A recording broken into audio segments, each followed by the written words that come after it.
तापर देख 31 नंबर देखिए निम्नोक्त मध्य क्योंटी प्रत्यक्ष गणतंत्र पद्धति नुहे प्रत्यक्ष गणतंत्र पद्धति नुहे किए गणभोट गण उद्योग प्रत्याहार परमादेश तेणु सठिक आंसर कौन हम परमादेश परमादेश हूँ प्रत्यक्ष गणतंत्र एक पद्धति नुहे 32 नंबर देखिए गणतंत्र लोकमानंकर द्वारा एवं लोकमानंकर बोली किए कही सिली कही ब्राइस कही अब्राहम लिंकन कही ना लास्की कही सठिक आंसर कौन हम अब्राहम लिंकन कही कि गणतंत्र हूँ लोकमानंकर एवं लोकमानंक द्वारा 33 नंबर देइछि निम्नोक्त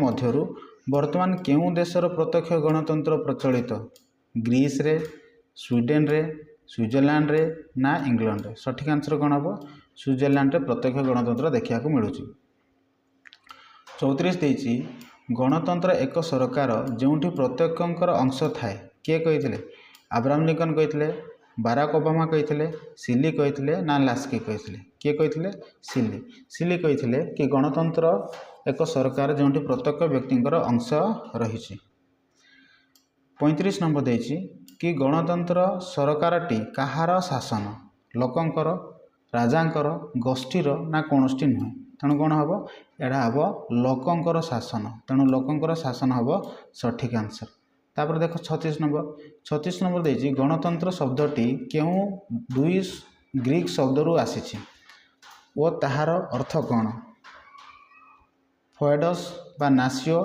चुक्ति एवं वंश डेमोस और क्राटस लोकमाने एवं क्षमता ओके एटा हम कौन कौन हम डेमोस और क्राटस रु आसीछि 37 नंबर देइछि गणतंत्र केबे जन्म होइथिला गणतंत्र केबे जन्म होइथिला तृतीय शताब्दी रे षष्ठ शताब्दी रे सप्तम शताब्दी रे ना पंचम शताब्दी रे 37 देइछि गणतंत्र केबे जन्म होइथिला तृतीय शताब्दी रे षष्ठ शताब्दी रे सप्तम शताब्दी रे ना पंचम शताब्दी रे सठिक आंसर हम पंचम शताब्दी रे 38 नंबर देला कि प्रत्यक्ष गणतंत्र केउं मसीहारे जन्म होइथिला अर्थात कहूँ गणतंत्र केउं मसीहारे जन्मग्रहण करथिला 508 503 515 ना 518 यार सठिक आंसर हम कि एटा 508 मसीहारे एटा कौन होइछि कि जन्म होइथिला तापर देख 39 गणतंत्र केबे प्रसारित हैला अर्थात से कहूँ गणतंत्र केबे प्रसारित हैला ऑप्शन देइछि 1776 अमेरिका स्वाधीनता घोषणानामा एवं 1799 फरासी राष्ट्र विप्लव समय ना 1917 रूस विप्लव समय ना 1947 भारत स्वाधीनता ना उपरोक्त समस्त गणतंत्र केबे प्रसारित होइथिला गणतंत्र केबे प्रसारित होइथिला बहुत सुंदर क्वेश्चन बहुत इंपोर्टेंट क्वेश्चन मध्य तेणु कौन हम कि उपरोक्त समस्त हम उपरोक्त समस्त ता माने एई सब टाइम रे कौन होइछि कि गणतंत्र प्रसारित हेबाको लागिछि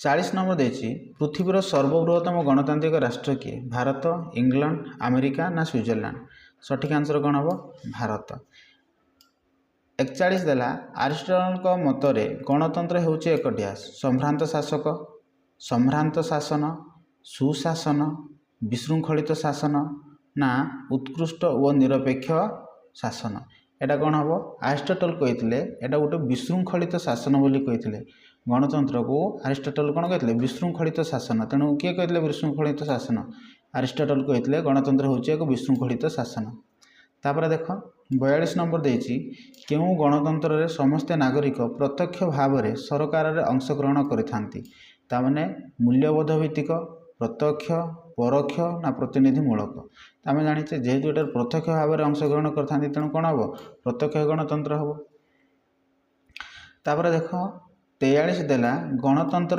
जनक किए बहुत सुंदर प्रश्न अब्राहम लिंकन हेरोडोटस क्लेइस्थेनिस ना लास्की सठिक आंसर होची क्लेइस्थेनिस जे थिले से गणतंत्र जनक थिले तापर देख 44 क्यों गणतंत्र रे लोक माने सीधा सड़क अंशग्रहण नक से माने प्रतिनिधि जरिया रे राष्ट्र शासन क्षेत्र अंशग्रहण करते बहुत सुंदर प्रश्न अच्छी ओके देख ऑप्शन कौन हम ऑप्शन होइछि परोक्ष बा प्रतिनिधिमूलक गणतंत्र प्रत्यक्ष गणतंत्र मूल्यभित्तिक गणतंत्र बा उपरोक्त समस्त। एठारे गोटे देला प्रत्यक्ष भाव में अंशग्रहण नक सीधा सड़क भाव में अंशग्रहण नक प्रतिनिधि जरिया अंशग्रहण करती तेणु कौन हम प्रतिनिधि जरिया अंशग्रहण करती एटा लिखा जाए प्रतिनिधिमूलक तेणु कौन हम एटा हम प्रतिनिधिमूलक गणतंत्र।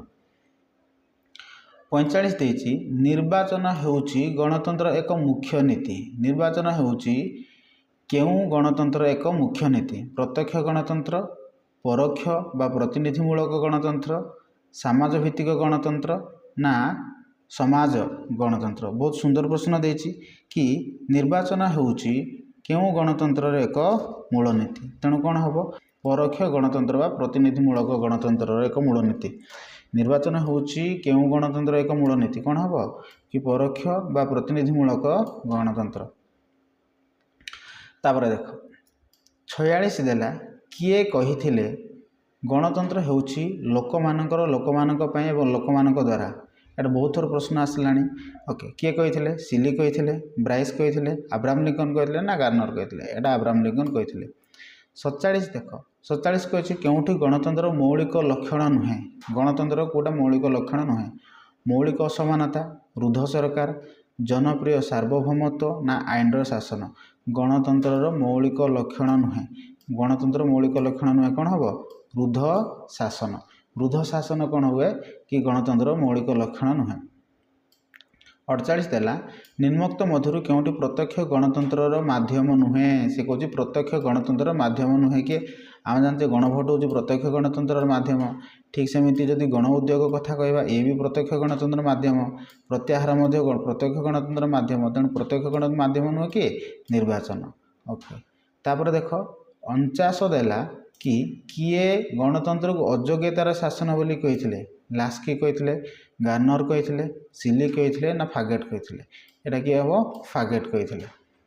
50 नंबर देख केउ सरकार रे शासन क्षमता कौनसी निर्दिष्ट श्रेणी रे लोकंक हाथ रे न रही समग्र गोष्ठीर सदस्य मानक हाथ रे आईनतः न्यस्त थाए ताकू गणतंत्र कहा जाए। ये उक्तिटी कहार थिला? बहुत सुंदर प्रश्न एटा पचारि कि ऑप्शन कौन देछि? लॉर्ड ब्राइस कहिथिले, अरिस्टोटल कहिथिले, अब्राहम लिंकन कहिथिले ना गार्नर कहिथिले? यार सठिक आंसर होछि लॉर्ड ब्राइस। एटा लॉर्ड ब्राइस कहिथिले। 51 देख 51 से कहूँ केउठी गणतंत्र भित्तिभूमि रूपे परिचित? तामाने गणतंत्र भित्तिभूमि रूपे परिचित किए? निर्वाचित सरकार, जनमंगल राष्ट्र, द्विसदनीयता ना जनप्रिय सार्वभौमत्व? गणतंत्र भित्तिभूमि कहले कौन? जनप्रिय सार्वभौमत्व हम कौन हम जनप्रिय सार्वभौमत्व तेणु एटा ठीक रहिबो। तापर देख 52 देला निम्नोक्त मध्यरु केउ देश रे प्रत्यक्ष गणतंत्र प्रचलित? प्रत्यक्ष गणतंत्र प्रचलित एटा मते बहुत थोर प्रश्न आसलानी। अमेरिका, स्वीडेन, स्विट्जरलैंड ना इंग्लैंड? तेणु कौन हम स्विट्जरलैंड। तापर देख 53 नंबर प्रश्न अच्छी निम्नोक्त मध्यरु केउठी प्रत्यक्ष गणतंत्र पद्धति नुहे? आम जाने एटा भी बहुत थोर प्रश्न आसलानी। ओके गणभोट, प्रत्याहार, गण उद्योग ना परमादेश? तेणु कौन हम परमादेश। परमादेश होउची प्रत्यक्ष गणतंत्र एक पद्धति नुहे। 54 जोड़ा देछि 54 कहूँ निम्नोक्त मध्यरु केउठी गणतंत्र सफलता पाई एक शर्त नुहे? गणतंत्र सफलता पाई शर्त नुहे कि? निरक्षरता, दुर्नीति, राजनैतिक सचेतनता ना नागरिक साधुता? तो कौन हम दुर्नीति। ये शर्त नुहे कारण दुर्नीति रहिले गणतंत्र सफल हो पारिबो नाही। 55 देख निम्नोक्त मध्यरु केउठी गणतंत्र सफलता पाई आवश्यक उपादान? गणतंत्र सफलता पाई आवश्यक उपादान किए? ऑप्शन देछि राजनैतिक अस्थिरता एटा हेबनी, राजनैतिक सचेतनशीलता हाँ एटा हो पारे।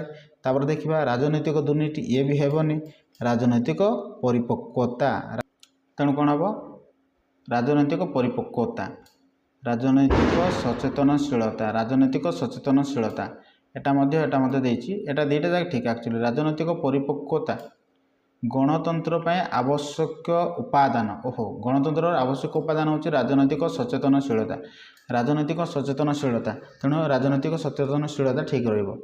तापर देख 56 देछि निम्नोक्त मध्यरु केउठी गणतंत्र प्रति आह्वान नुहे? गणतंत्र प्रति आह्वान नुहे कि? असमानता, नक्सल समस्या, जातीयतावाद ना निरक्षरता? तेणु सठिक आंसर कौन हम ଜାତୀୟତାବାଦ। ଜାତୀୟତାବାଦ ହେଉଛି ଗଣତନ୍ତ୍ର ପ୍ରତି ଏକ ଆହ୍ୱାନ ନୁହେଁ। ତାପରେ ଦେଖ 57 ଦେଲା ନକ୍ସଲାଇଟ୍ ସମସ୍ୟା ପ୍ରଥମେ କେଉଁ ରାଜ୍ୟରେ ଦେଖାଯାଇଥିଲା? ବିହାରରେ ଦେଖାଯାଇଥିଲା, ଓଡ଼ିଶାରେ ଦେଖାଯାଇଥିଲା, ପଶ୍ଚିମବଙ୍ଗରେ ଦେଖାଯାଇଥିଲା ନା ଉତ୍ତରପ୍ରଦେଶରେ ଦେଖାଯାଇଥିଲା? କ'ଣ ହେବ? ପଶ୍ଚିମବଙ୍ଗରେ। ତାପରେ ଦେଖ 58 ଦେଲା ନିମ୍ନଲିଖିତ ମଧ୍ୟରୁ ବା ଉପାଦାନ ଗୁଡ଼ିକ ମଧ୍ୟରୁ କେଉଁଠି ଗଣତାନ୍ତ୍ରିକ ସରକାର ଉପାଦାନ ନୁହେଁ? ଏଠାରେ କହୁଛି ଗଣତାନ୍ତ୍ରିକ ସରକାର ଉପାଦାନ ନୁହେଁ କିଏ?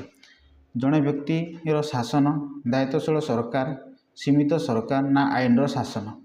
ପ୍ରଶ୍ନ ଆଉଥରେ ପଡ଼ୁଛି ନିମ୍ନଲିଖିତ ଉପାଦାନ ଗୁଡ଼ିକ ମଧ୍ୟରୁ କେଉଁଠି ଗଣତାନ୍ତ୍ରିକ ସରକାର ଉପାଦାନ ନୁହେଁ? ଜଣେ ବ୍ୟକ୍ତିର ଶାସନ ଏଇଟା ହେବ। ତେଣୁ ଜଣେ ବ୍ୟକ୍ତି କେବେ ହେଲେ ମଧ୍ୟ ଗଣତନ୍ତ୍ରରେ ଶାସନ କରିପାରିବ ନାହିଁ, ତେଣୁ ଏଇଟା ନୁହେଁ। ତାପରେ ଦେଖ 59 ଦେଇଛି କେଉଁଠି ଗଣତନ୍ତ୍ରର ବିଭବ ଅଟେ? ଗଣତନ୍ତ୍ରର ବିଭବ ଅଟେ କେଉଁଟା? ବହୁତ ସୁନ୍ଦର ପ୍ରଶ୍ନ ପଚାରିଛି। ରାଜନୈତିକ ଗଣତନ୍ତ୍ର, ଅର୍ଥନୈତିକ ଗଣତନ୍ତ୍ର, ସାମାଜିକ ଗଣତନ୍ତ୍ର ନା ଉପରୋକ୍ତ ସମସ୍ତ ବିଭବ? ତେଣୁ ଏଇଟା ହେବ ଉପରୋକ୍ତ ସମସ୍ତ ବିଭବ। ତାପରେ ଦେଖ 60 ଦେଇଛି 60 ଦେଲା କି ପରୋକ୍ଷ ଗଣତନ୍ତ୍ର କେଉଁ ନାମରେ ମଧ୍ୟ ପରିଚିତ? ପରୋକ୍ଷ ଗଣତନ୍ତ୍ର କେଉଁ ନାମରେ ପରିଚିତ? ଏଇଟା ଦେଇଛି ଲୋକଙ୍କର ସରକାର, ପ୍ରତିନିଧିମୂଳକ ଗଣତନ୍ତ୍ର, ନିର୍ବାଚିତ ସରକାର ନା ଅଣପ୍ରତ୍ୟକ୍ଷ ଗଣତନ୍ତ୍ର? ତେଣୁ ପରୋକ୍ଷ ଗଣତନ୍ତ୍ର କଥା କହିଛି। ପରୋକ୍ଷ ଗଣତନ୍ତ୍ର ହେଲେ ପ୍ରତିନିଧିମୂଳକ ଗଣତନ୍ତ୍ର ହେବ। 61 ଦେଖ ପ୍ରତ୍ୟକ୍ଷ ଗଣତନ୍ତ୍ର କେଉଁ ନୀତି ଉପରେ ଆଧାରିତ ଅଟେ? ପ୍ରତ୍ୟକ୍ଷ ଗଣତନ୍ତ୍ର କେଉଁ ନୀତି ଉପରେ ଆଧାରିତ ଅଟେ? ରାଷ୍ଟ୍ରର ସାର୍ବଭୌମତ୍ୱ, ସମସ୍ତଙ୍କର ଶାସନ, ପ୍ରତ୍ୟକ୍ଷ ନିର୍ବାଚନ ନା ସରକାର ପରିଚାଳନାରେ ଲୋକମାନଙ୍କର ପ୍ରତ୍ୟକ୍ଷ ଅଂଶଗ୍ରହଣ? ବହୁତ ସୁନ୍ଦର ପ୍ରଶ୍ନ ଦେଇଛି ଏଇଟା। ତେଣୁ କ'ଣ ହେବ କି ସରକାରଙ୍କ ପରିଚାଳନାରେ ପ୍ରତ୍ୟକ୍ଷ ଅଂଶଗ୍ରହଣ, ଲୋକମାନଙ୍କର ପ୍ରତ୍ୟକ୍ଷ ଅଂଶଗ୍ରହଣ ଆମେ କହିପାରିବା ପ୍ରତ୍ୟକ୍ଷ ଗଣତନ୍ତ୍ରର ନୀତି। 62 ଦେଇଛି ଜନମତ ବା ଗଣମତ ବା ରେଫରେଣ୍ଡମ ଏକ ଡ୍ୟାସ୍ ନାସ୍ତି ସୂଚକ ମାଧ୍ୟମ, ଅସ୍ଥି ସୂଚକ ମାଧ୍ୟମ, ବ୍ୟବସ୍ଥାପିକା ମାଧ୍ୟମ ନା ହସ୍ତାନ୍ତରଣ ବ୍ୟବସ୍ଥା ମାଧ୍ୟମ? ବହୁତ ସୁନ୍ଦର ପ୍ରଶ୍ନ ଏଇଟା ମଧ୍ୟ। ତେଣୁ କ'ଣ ହେବ ସଠିକ୍ ଆନ୍ସର୍? ଏଇଟା ହେଉଛି ନାସ୍ତି ସୂଚକ ମାଧ୍ୟମ ହେବ। ଜନମତ ଏକ ନାସ୍ତି ସୂଚକ ମାଧ୍ୟମ ଅଟେ। ତାପରେ ଦେଖ 63 ଦେଇଛି ଗଣ ଉଦ୍ୟୋଗ ବା ଇନିସିଏଟିଭର ଅର୍ଥ କ'ଣ? ଆଇନ ପ୍ରଣୟନ ପାଇଁ ପ୍ରସ୍ତାବ, ଆଇନକୁ ସ୍ୱୀକୃତି ପ୍ରଦାନ କରିବା, ପ୍ରତିନିଧି ବ୍ୟବସ୍ଥା ନା ବ୍ୟବସ୍ଥାପିକା ବ୍ୟବସ୍ଥାପନା ବ୍ୟବସ୍ଥା ଅଟେ? ତେଣୁ କ'ଣ ହେବ ଏହାର ଆନ୍ସର୍? ଏହାର ଆନ୍ସର୍ ହେଉଛି କି ଆଇନ ପ୍ରଣୟନ ପାଇଁ ବ୍ୟବସ୍ଥା। ଯେଉଁଟା ଗଣ ଉଦ୍ୟୋଗ ହେଉଛି ଲୋକମାନେ ଯେଉଁ ଉଦ୍ୟମ କରିଥାନ୍ତି, ତେଣୁ କ'ଣ ପାଇଁ ଉଦ୍ୟମ କରିଥାନ୍ତି? ଆଇନ ପ୍ରଣୟନ କରିବା ପାଇଁ। ତେଣୁ କ'ଣ ହେବ? ଆଇନ ପ୍ରଣୟନ ପାଇଁ ବ୍ୟବସ୍ଥା ବା ପ୍ରସ୍ତାବ।